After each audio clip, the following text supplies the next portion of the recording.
Well, we might want to be redesigning our system in this kind of way. This is a loose framework. We would want this new system to be evidence-informed.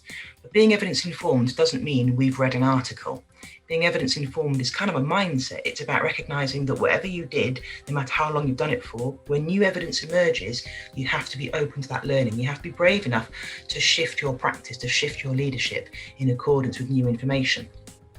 Sometimes that means we have to accept that what we've been doing wasn't right, however intuitive or affirming that practice might have been to us.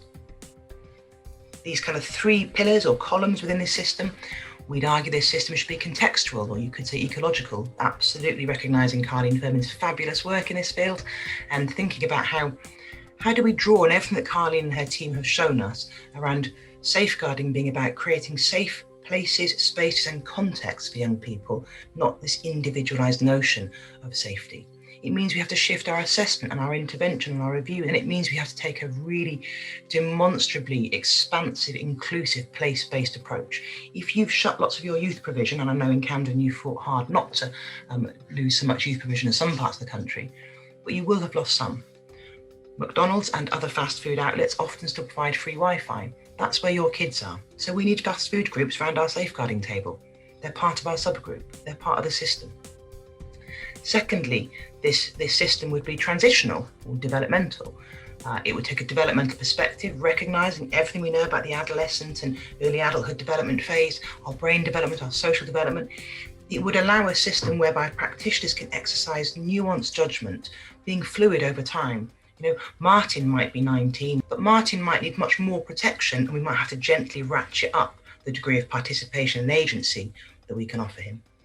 Whereas hopefully people might think, well, actually Des is able to demonstrate a high degree of autonomy and agency, and we need to ratchet down the degree to which we're overly prescribing the protective measures she requires. So we're kind of easing in a flexibility tailored around the individual's needs. And this requires us to align our systems better, of course. And thirdly, this system be relational, and I know I'm on safe territory talking to Camden about this, a person-centred approach to safeguarding rather than a process-driven approach, where relationships are not just the vehicle for good quality intervention, they are the intervention in and of itself in many instances. It requires practitioners across all professional groups to be reflective, to be self-aware, to be emotionally literate, to adopt a capacity building approach, so we're leaving a legacy, not a gap. And of course, it demands that we are trauma attuned.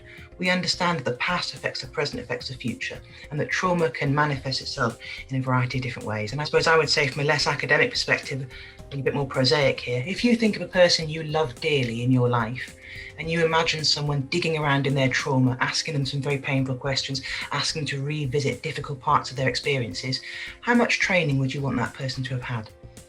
And how much training are you offering your staff? Because if there's a mismatch, there's a problem. Running all the way through this system, we need to have a much, much sharper focus on equalities, diversity and inclusion. I don't use the F word very often when I'm talking to local authorities, because I think you're all doing marvellous things under difficult circumstances, but I will use it now. We have failed to engage effectively in notions of equalities, diversity and inclusion, particularly in our work with teenagers and young adults, especially those affected by extrafamilial harm. It is not acceptable or defensible that young people with learning disabilities and difficulties are overrepresented as both victims and instigators of criminal and sexual exploitation. It is not acceptable that young men consistently over many, many decades have had their sexual harm needs overlooked, have been under-identified as victims of sexual harm. Not least, of course, because an awful lot of our checklists for CSE are deeply gendered. And it is not acceptable that we have the levels of racial disproportionality within our youth justice system. We have to think really long and hard about what kind of society we're trying to create here. And the time is now. If ever there was a moment to be bold and radical and completely unlearn some of the injustices that have become baked into our system, it's this year. And running all the way through it like a stick of rock, this system will be participative. Not just the wishes and feelings stuff in our individual practice work, but having young people and young adults actively engaged in informing service design, system design, service evaluation, co-delivery of support, being treated as equal partners in the wider system challenge, not passive recipients of professional intervention.